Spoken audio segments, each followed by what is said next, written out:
बिस्मिल्लाहिर्रहमानिर्रहीम। अस्सलाम वालेकुम दोस्तों, उम्मीद है आप सब लोग खैरियत से होंगे। इस वीडियो में हम बात करेंगे एलर्जिक राइनाइटिस के बारे में कि एलर्जिक राइनाइटिस क्या होता है, क्या क्या इसकी अलामात होती हैं, कौन कौन सी इसकी वजूहात हैं और कैसे इसका इलाज किया जाता है।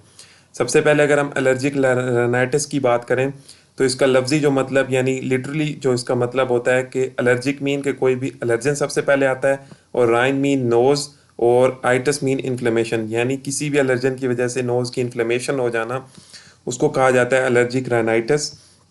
और allergic rhinitis basically Latin word ही है तकरीबन राइनाइटिस। सबसे पहले क्या होगा कि नाक की जो झिल्ली और मेम्ब्रेन होती है उसके अंदर एक्यूट यानी इमीडिएट जो एक रिएक्शन हाइपर सेंसिटिविटी हो रहा होता है उसको बोला जाता है, जिसके अंदर अमूमन आईजीई एंटीबॉडी जो कि मास्ट सेल या बेसोफिल सेल से बन रही होती हैं। अब कोई भी एंटीजन आएगा तो ये टाइप 1 हाइपर सेंसिटिविटी रिएक्शन होता है जिसे हम एलर्जिक राइनाइटिस बोलते हैं। इसकी कुछ वजूहात होती हैं। अगर हम इसकी जो सिम्टम्स की बात करें तो इसमें सबसे बड़ी जो सिम्टम है कि स्नीजिंग यानी मुसलसल जो है पेशेंट उसको छींकें अचानक आना शुरू हो जाती हैं और बहुत ज़्यादा उसको छींकें आती हैं इसमें। दूसरी जो सिम्टम होती है कि रनिंग नोज़ यानी उसका नाक जो है वो हर वक्त बहता रहता है। तीसरे नंबर पे उसकी नेज़ल ब्लॉकेज हो जाती है यानी नेज़ल कंजेशन होगी, नाक उसका बिल्कुल बंद बंद दिखाई देगा। और चौथे नंबर पे जो है उसकी जो आइज़ या आँखें होंगी वो सुर्ख भी हो सकती हैं और साथ साथ वाटरी यानी उसके अंदर वाटरी डिस्चार्ज भी हो सकता है। अब इसकी वजूहात की बात करें अगर हम एलर्जिक राइनाइटिस के, तो इसकी दो वजूहात हैं कि एक होता है सीजनल और दूसरा होता है पेरिनियल।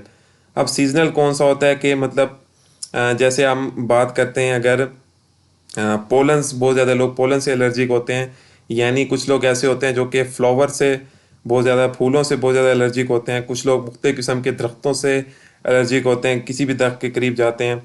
कुछ ऐसे लोग भी होते हैं जो कि अमूमन जड़ी बूटियों से भी एलर्जिक होते हैं।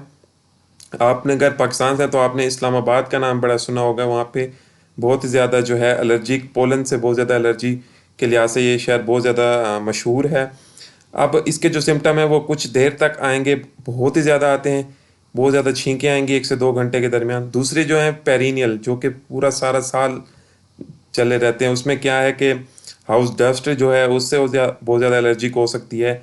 ऐसे लोग बहुत ही ज़्यादा स्ट्रॉन्ग परफ्यूम यूज़ करते हैं, उनको भी बहुत ज़्यादा एलर्जी होती है। ऐसे लोग जो कि एनिमल पेट्स रखते हैं घर में मुख्तलिफ़ किस्म के, तो उनके हेयर्स वगैरह से भी जो है एलर्जिक बहुत ज़्यादा हो जाती है। अब इसकी शिद्दत जो है अमूमन कम होती है, लेकिन ये बहुत ज़्यादा अरसे तक रह भी सकते हैं। ऐसे लोग जो कि बहुत ज़्यादा कोल्ड एयर यानी ठंडी हवा में रहते हैं तो उससे भी बहुत ज़्यादा एलर्जिक हो जाते हैं। ऐसे लोग जो कि हॉट या ड्राई इन्वायरमेंट में भी रहें वो भी एलर्जिक हो सकते हैं।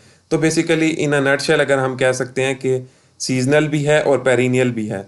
ये तो हो गई इसकी कुछ वजूहात और साइंस एंड सिम्टम्स। अब इसका इलाज कैसे किया जाता है? इसका इलाज जो है ना वो दो तरीक़ों से किया जाता है। एक है कि दवा के बगैर, यानी एलर्जन जो है उससे अवॉइड करना है। कैसे अवॉइड करना है? यानी हाउस डस्ट जो है उससे महफूज रहना है। बेड को जो है अच्छे से साफ़ किया जाए ताकि उससे जो भी एलर्जन है वो रिमूव हो जाए।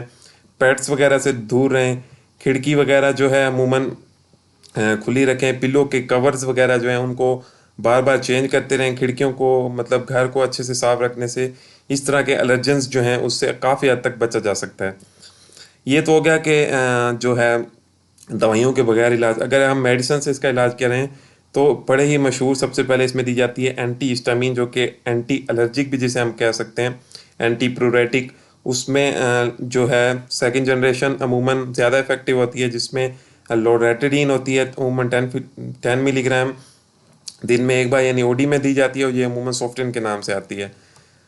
ये सबसे ज़्यादा इफेक्टिव होती है सेकंड जनरेशन, क्योंकि इसमें सिडेशन नहीं होती। लेकिन अगर ऐसे लोग जिनको रात के वक्त ज़्यादा मसला होता है तो वो फर्स्ट जनरेशन भी ले सकते हैं। नेक्स्ट है कि इसमें अमूमन एक सोडियम क्रोमोग्लाइडेट 4% एक नेज़ल स्प्रे आता है, जो कि नाक, इसमें हमने देखा कि नेज़ल कंजेशन हो रही थी तो नाक बंद हो रहा था तो ये उसको खोलता है। इसके जो पफ हैं वो सुबह शाम बीड़ी में तो नाक के दोनों तरफ लगाए जाते हैं। ये अमूमन ऑक्सीक्रोम पी के नाम से आता है।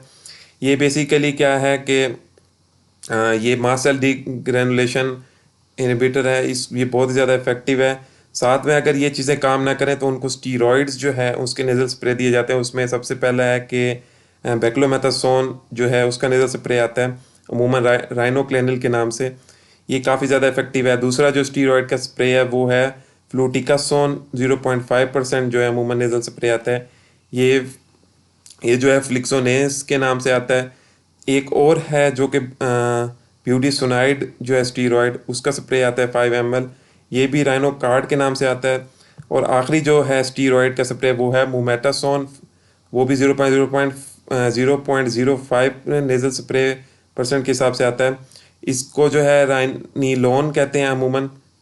ये भी काफ़ी हद तक जो है स्टीरॉयड्स की स्प्रे बहुत ज़्यादा इफेक्टिव हैं। इनका जो तरीका इस्तेमाल है सेम है कि इनको नाक के दोनों तरफ पफ लगाए जाते हैं बीडी में, यानी सुबह शाम, और ये काफ़ी हद तक इफेक्टिव होते हैं। इसके साथ एक और स्प्रे भी इसमें यूज़ किया जा सकता है अमूमन, जिसे कहते हैं हम इप्राट्रोपियम ब्रोमाइड का स्प्रे, तकरीबन 15 ml तक आता है। इसको अमूमन दिन में 3 बार यूज़ किया जाता है, यानी टीडी, और इसको भी नाक के दोनों तरफ ही डालते हैं और काफ़ी हद तक इससे जो है एलर्जिक राइनाइटिस को कंट्रोल किया जा सकता है। तो बेसिकली एलर्जिक राइनाइटिस जो है, जो नोज़ की इन्फ्लेमेशन हो रही है, उसके साइंस एंड सिम्टम जब शो होते हैं तो उसको सबसे पहले तो अवॉइडेंस यानी एलर्जन से अवॉइड करके भी कंट्रोल किया जा सकता है, और कुछ इस तरह के टैबलेट्स और नेज़ल स्प्रे से काफ़ी हद तक कंट्रोल किया जा सकता है। आई होप आपको एलर्जिक राइनाइटिस से रिलेटेड ये इन्फॉर्मेशन काफ़ी हद तक यूज़फुल लगी होगी। वीडियो अच्छी लगी है या समझ आए तो वीडियो को लाइक कर दें, अपने दोस्तों के साथ शेयर करें ताकि उन लोगों तक भी इस चीज़ की आगाही पैदा हो। चैनल पे नहीं हुआ तो चैनल को सब्सक्राइब कर लें। इस वीडियो के डिस्क्रिप्शन में आपको सोशल मीडिया अकाउंट्स के लिंक्स मिल जाएंगे, वहाँ जाके लाजमी से फॉलो करें। मिलते हैं नेक्स्ट इसी तरह की किसी और डिजीज़ के साथ, तब तक के लिए खुदा हाफिज़।